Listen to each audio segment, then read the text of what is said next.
Daniel, can I ask you something? Of course. What's on your mind? Have you ever replayed the same conversation in your head over and over again? Oh, absolutely.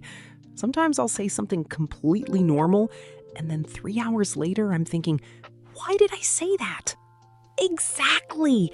And the funny thing is, the other person probably forgot about it 5 minutes later. I know. Meanwhile, I'm lying in bed imagining 10 different versions of that conversation. I think almost everyone has experienced that at least once. Or maybe once a week. That's probably more accurate.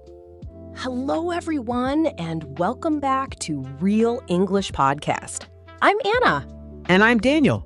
If you're learning English, you've come to the right place. Today, we're having another relaxed conversation using clear, natural English that's perfect for intermediate learners. And if you're still a beginner, don't worry. Just relax, listen, and enjoy the conversation. Today's topic is something that affects almost everyone. Overthinking. Why do we do it? Why is it so difficult to stop? And is overthinking always a bad thing? Let's find out together. Daniel, do you think you're an overthinker? Without a doubt. Actually, I think my brain deserves an award for creating problems that don't even exist. That's quite an image.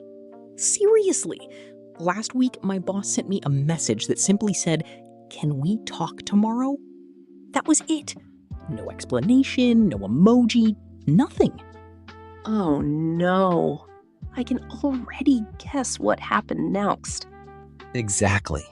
For the next 12 hours, I convinced myself I had made a huge mistake at work. I imagined getting fired. I imagined apologizing. I even imagined looking for another job. Wow, that's a very active imagination. The next morning, I walked into the meeting feeling nervous. Do you know what my boss wanted? Tell me. He wanted to ask if I'd like to lead a new project. That's it. Nothing bad had happened at all. That's such a perfect example of overthinking.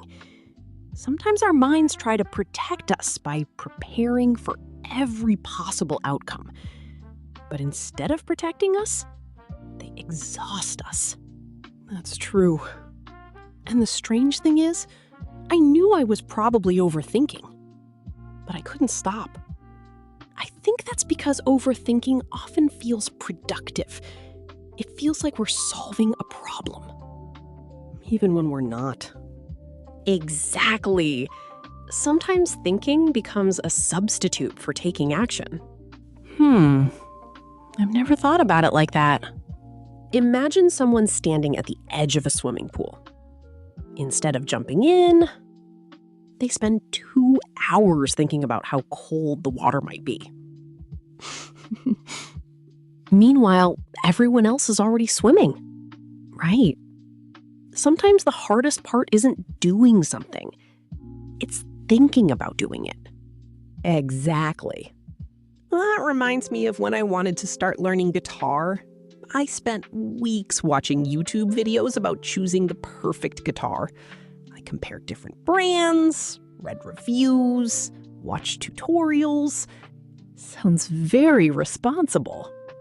It would have been if I had actually bought one. So what happened? Nothing. I became an expert on buying guitars without ever learning how to play one. That's surprisingly common. Many people spend more time preparing than actually beginning. Why do you think we do that? Because starting feels risky. Thinking feels safe. As long as we're planning, we can't fail. But we also can't grow. Wow. That's a little uncomfortable to hear. Sometimes the truth is. You know, when I was younger, I thought confident people never doubted themselves. now I realize that's probably not true.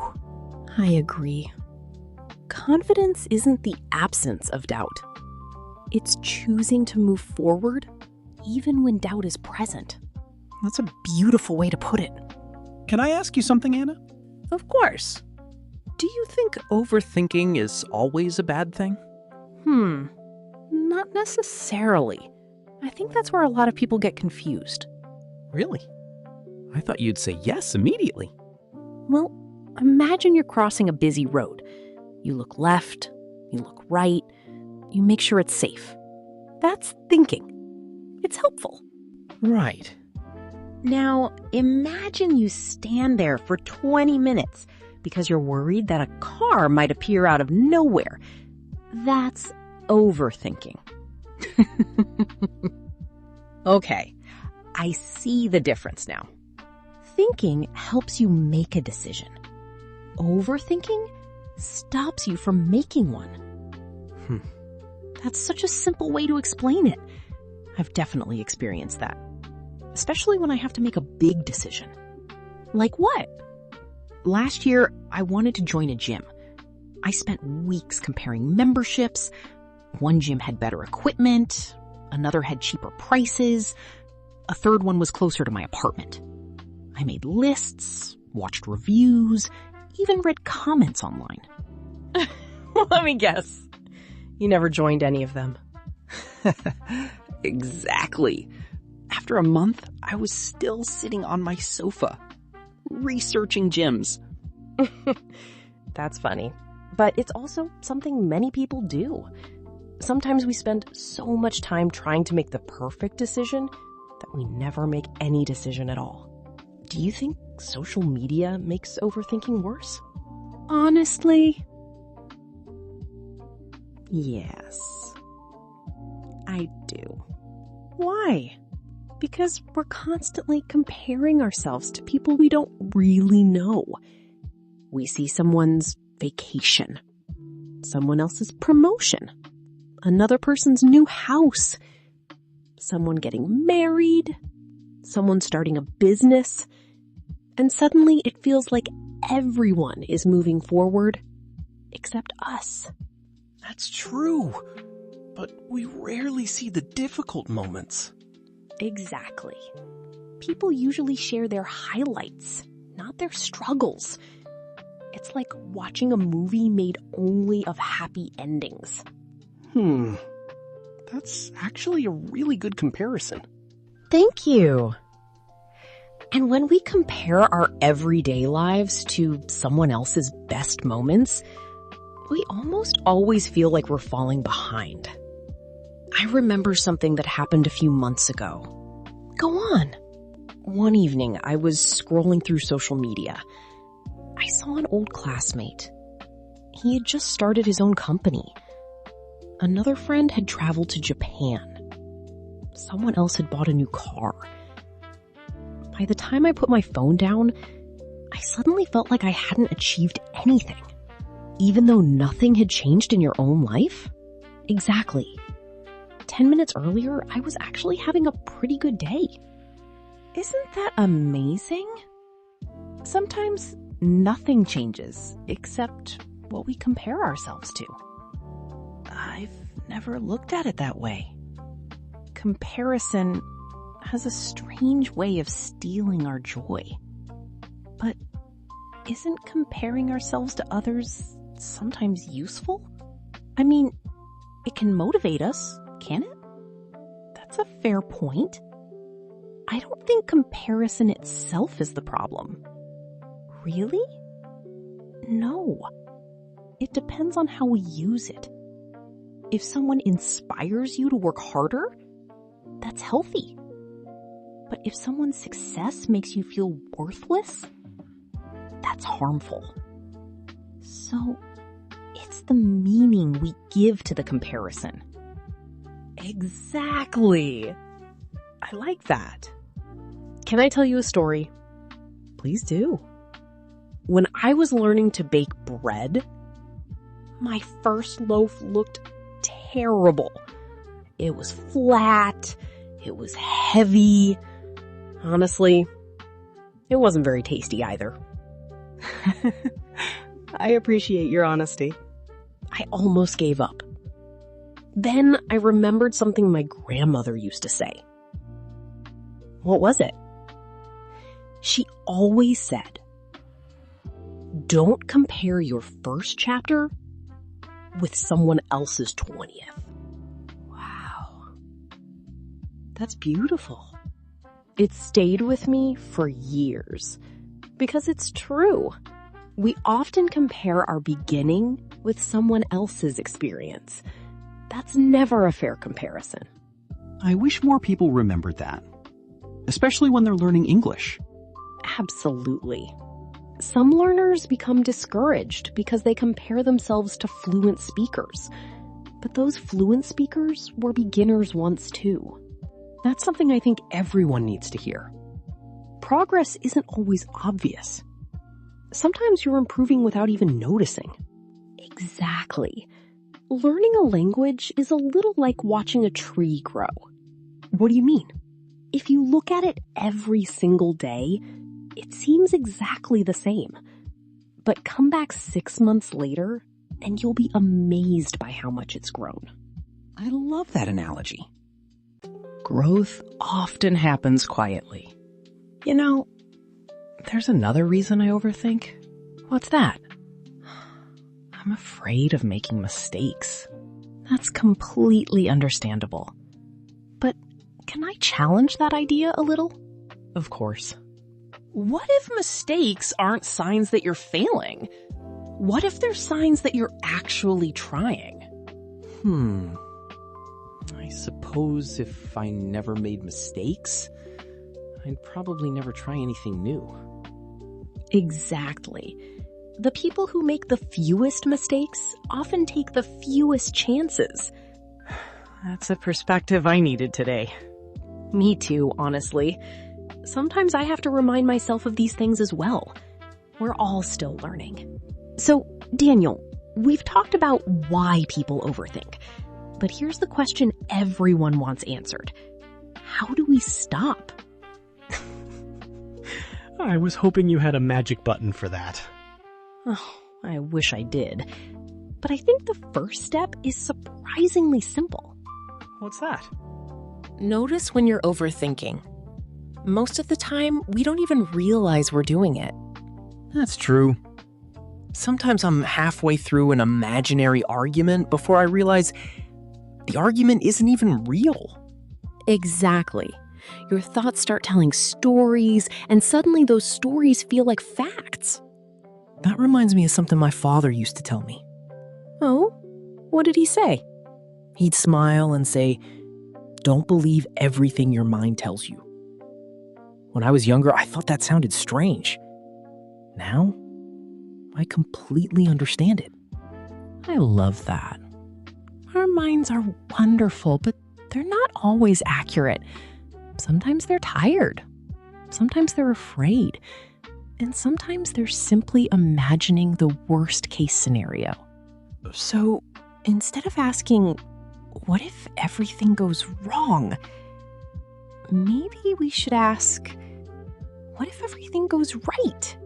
Exactly. It's interesting, isn't it? Overthinkers usually imagine 10 different disasters, but almost never imagine 10 wonderful possibilities. That's so true. It's like our imagination is working overtime, but only in one direction. Here's something I started doing a few years ago.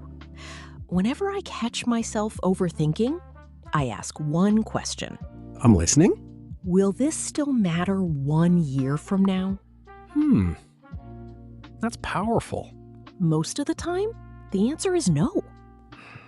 I think that question would save me a lot of stress. It certainly helps me put things into perspective. Can I share one thing that's helped me? Of course. Taking action. Even a tiny action. If I'm nervous about sending an email, I stop rewriting it for the 10th time, and I just send it. I completely agree. Action is often the best cure for overthinking. Because once you start moving, your mind has less time to imagine problems. Exactly. Progress creates confidence, not the other way around. I think that's one of the biggest lessons from today's conversation. People often believe they need confidence before taking action, but confidence usually comes after taking action. Beautifully said. Time for vocabulary walk. Before we finish, let's review 5 useful words from today's conversation. Our first word is hesitant. It means feeling unsure or nervous before doing something. For example, I was hesitant to speak English during my first class. Our second word is perspective. Perspective means the way you look at a situation. Changing your perspective can completely change how you feel. Number 3 is discouraged. If you feel discouraged, you start losing confidence or hope. For example, don't feel discouraged if you make mistakes. Every mistake teaches you something. Our fourth word is comparison. Comparison means looking at yourself and someone else to notice differences. And remember, comparison can inspire you, or it can make you unhappy. It depends on how you use it. Our final word is progress. Progress means moving forward or improving little by little. Even small progress is still progress. Never forget that. Daniel, if our listeners remember only one thing from today's episode, what do you hope it is? I'd say this. Don't let imaginary problems stop you from living a real life. I love that. For me, it would be this. Your thoughts are important, but they don't always tell the truth. Sometimes the bravest thing you can do is stop thinking and take the first small step. Because no amount of overthinking can replace experience. Exactly. Quote of the episode. The life you're worrying about is often much scarier in your imagination than it is in reality. And maybe that's our reminder for today. Less worrying. More living. Thank you so much for spending this time with us. We hope today's conversation helped you learn some new English while also giving you something meaningful to think about. Remember, you don't have to understand every single word to improve your English. Just keep listening, stay curious, and enjoy the journey.